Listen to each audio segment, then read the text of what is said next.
Cricket দুনিয়ায় একটা সময় বাংলাদেশ থেকে অনেক শক্ত অবস্থানে ছিল আজকের পিছিয়ে পড়া এই জিম্বাবুয়ে। যখন ক্রিকেট বিশ্বে বাংলাদেশের বন্ধু বলে কোনো রাষ্ট্র ছিল না, তখন ঠিক জিম্বাবুয়ে বন্ধুত্বের হাত বাড়িয়ে দিয়েছিল এই দুর্বল বাংলাদেশের প্রতি। কিন্তু তাদের দুঃসময়ে আমরা কতটুকু রয়েছি তাদের পাশে, বিস্তারিত প্রতিবেদনে। যখন বাংলাদেশের কেউ ছিল না, তখন কেবলই তারাই ছিল। এমন একটা সময় ছিল যখন টেস্ট প্লেয়িং কোনো দল বাংলাদেশের সাথে দ্বিপাক্ষিক সিরিজ খুব একটা খেলতে চাইতো না।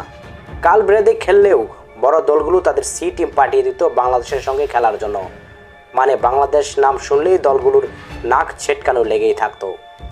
সেই কঠিন সময়টায় ত্রাতা হয়ে বাংলাদেশের পাশে ছিল ক্রিকেট জিম্বাবুয়ে। তখন জিম্বাবুয়ে শক্তিশালী দল হিসেবেই বিশ্ব ক্রিকেটে অন্যান্য বড় দলগুলোর সঙ্গে পাল্লা দিচ্ছিল। তবুও তারা বাংলাদেশকে এতটুকু অসম্মান করেনি, নাক ছেটকায়নি। বরং বাংলাদেশের বিপক্ষে তারা তাদের পূর্ণ শক্তির দল নিয়েই খেলতো সবসময়।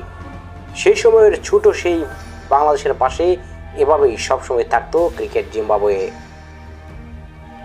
বাংলাদেশ ক্রিকেটে জিম্বাবুয়ের অবদান সত্যি বলার নয়, কিন্তু বাংলাদেশে এসে সেই জিম্বাবুয়েন প্লেয়ার বর্তমানে এক প্রশ্ন ছুড়ে দিয়েছেন বাংলাদেশের ক্রিকেট ভক্তদের প্রতি। আমি আউট হওয়ার পর গ্যালারিতে অনেকেই স্লোগান দিচ্ছিল বুয়া বুয়া। আসলে এই বুয়াটা কি খারাপ নাকি ভালো, আপনারা কি একটু বলবেন? প্রথম ম্যাচের আগের দিনে সাগরিকায় সংবাদ সম্মেলনে বাংলাদেশ নিয়ে নিজের মুগ্ধতার কথা জানিয়েছিলেন সিকান্দার রাজা। তিনি বলেছিলেন, আমি বাংলাদেশে প্রায়ই আসি, জানি না ভবিষ্যতে কি হবে। যদি শেষবারের মতো এসে থাকি, আমি চাই আমার স্ত্রী, মেয়ে, ছেলে তারা বাংলাদেশের ভালোবাসা, আতিথেয়তার অভিজ্ঞতা পাক। রাজা আরও বলেন, জানি না আবারও বাংলাদেশে আসবো কিনা।